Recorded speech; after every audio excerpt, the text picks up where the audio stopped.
Fusha e Malishit vijon të jetë një nga zonat e rëndësishme të prodhimit bujqësor në Juglindje. Në fshatin Ndrithas, disa familje kultivojnë prej vitesh shalqin dhe pjepër duke shfrytzuar tokat pjellore të zonës. Fermeri Çelnik Senja ka mbjell 1,5 hektar me këto kultura dhe fal kushteve të favorshme, prodhimi këtë vit ka qenë i kënaqshëm. Dal shumë mirë. Ilaçe që kam hedhur fare, tamam, si që kam marrë fare, dhe gjithë tani është mirë.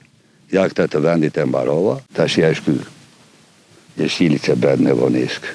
Senja, i cili prej rreth 20 vitesh merret me bujqësi, tregon se i kushton rëndësi të veçantë kultivimit dhe kujdesit ndaj bimëve, duke pohuar se prodhimi i këtij viti ka arritur të mbulojë kostot dhe të sigurojë të ardhura familjes. Ka dëmtime kura i breshi, po në atë kohë nuk shek ber kokë.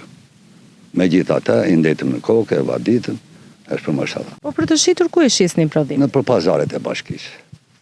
Qanë pazaret aty, Malit, në plasë, në poja, në pikë, sheqeras, vetëm këtu. Me çfarë çmim, si ka shkuar çmimi? 600. Puna në tokë vijon të jetë një aktivitet familjar, pasi Senja punon së bashku me djemt, ndërsa u bën thirrje të rinjve të mos e braktisin bujqësinë, pasi ajo mund të jetë një burim i qëndrueshëm të ardhurash. Bjerë me plakën, ka me këta 2 djemt e mëdhej, vetë i bëhu. Smara gatun për. Po i bë thirrje rinisë, mos u ndani tokës.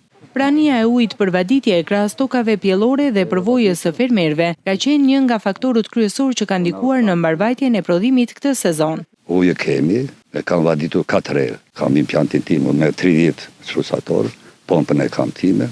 Krahas shalqinit dhe pjeprit, familja kultivon dhe perime, grur e misër.